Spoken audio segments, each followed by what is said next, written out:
নমস্কার বন্ধুরা। তো আজকে আমাদের বাড়িতে চিকেন কষা হচ্ছে। তো প্রথমেই মাংসগুলোকে ভালো করে ধুয়ে পরিষ্কার করে নিতে হবে। তারপরেই এতে নুন, হলুদ, লঙ্কা গুঁড়ো দিয়ে দিলাম, একটু পেঁয়াজ কুচি আর সরষের তেল দিয়ে ভালোভাবে ম্যারিনেট করে নিলাম মাংসগুলোকে। এবার ম্যারিনেট করে একটু রেস্টে করে নেব। চিকেন কষা খেতে খুবই ভালো লাগে, তাই আজকে বাড়িতে একটু ঝাল ঝাল করে চিকেন কষা বানাচ্ছি। তারপর কড়াইতে তেল দিয়ে আলুগুলোকে ভেজে নেব। ভালোভাবে লাল লাল করে ভেজে নিতে হবে, না হলে আলুগুলো সেদ্ধ হবে না। তারপর একটু নুন আর হলুদ দিয়ে দিলাম। এবার দেখুন কি কি লাগছে মশলায়: পেঁয়াজ কুচি, টমেটো, রসুন বাটা, আদা বাটা, লঙ্কা কুচি। আলুগুলো এদিকে লাল লাল করে ভাজা হয়ে গেছে, আপনারা দেখতেই পাচ্ছেন।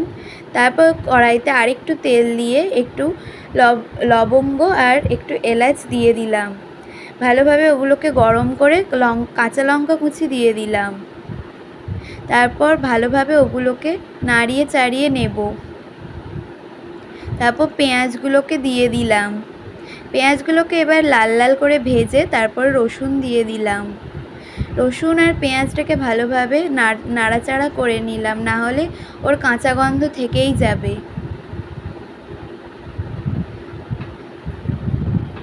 এগুলোকে ভালোভাবে নাড়িয়ে ওতে একটু আদা বাটা দিয়ে দিলাম। আদাটাকেও ভালোভাবে নাড়িয়ে নেব, যাতে ওর কাঁচা গন্ধটা একেবারেই চলে যায়। মাংস যত ভালো কষানো হবে তত খেতেও ভালো লাগবে। এটা এবার ভাজা ভাজা হয়ে গেলে এর মধ্যে টমেটোটাকে দিয়ে দেব। টমেটোটা দিয়ে ভালোভাবে আবারও একটু নাড়িয়ে চাড়িয়ে নেব।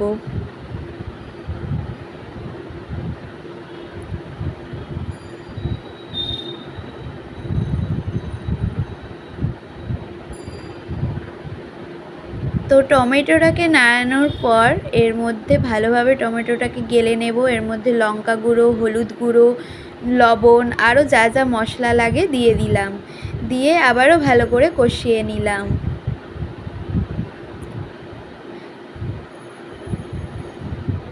তারপর একটু কালারের জন্য কাশ্মীরি লঙ্কার গুঁড়ো দিয়ে দিলাম। আবারও নেড়ে নিলাম। মাংসের মশলা থেকে কাঁচা গন্ধ যতক্ষণ না ছাড়বে ততক্ষণ ভালোভাবে নাড়াতে হবে।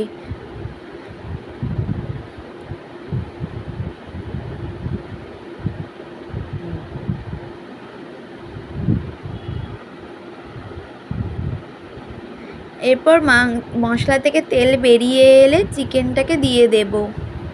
তারপর ভালোভাবে কষাতে থাকবো।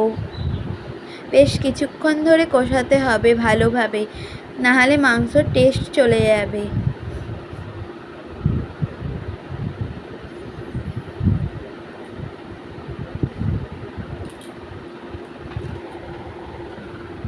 তারপর আলুগুলোকে দিয়ে দিলাম। আলুগুলো যেহেতু বড় করে কেটেছি তাই একটু আগেই দিয়ে দিতে হবে, নাহলে সেদ্ধ হবে না। আলুগুলোকে দিয়ে এবার ভালোভাবে নাড়াচাড়া করতে হবে।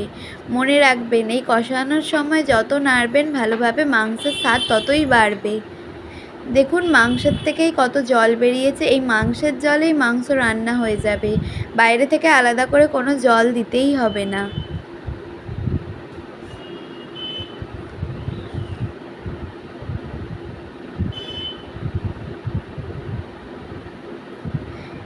মাংসের থেকে তেল বেরিয়ে এসেছে। এবার এগুলোকে একটু ঢাকা দিয়ে ভালোভাবে নাড়িয়ে গরম মশলা দিয়ে দিলাম। তো কারা কারা চিকেন কষা খেতে ভালোবাসেন অবশ্যই কমেন্ট করে জানাবেন। চ্যানেলটাকে সাবস্ক্রাইব করবেন। ভিডিওটা ভালো লাগলে লাইক কমেন্ট করবেন। ভালো থাকবেন, সুস্থ থাকবেন। খুবই তাড়াতাড়ি অন্য ভিডিও নিয়ে আসছি। Tata, bye bye.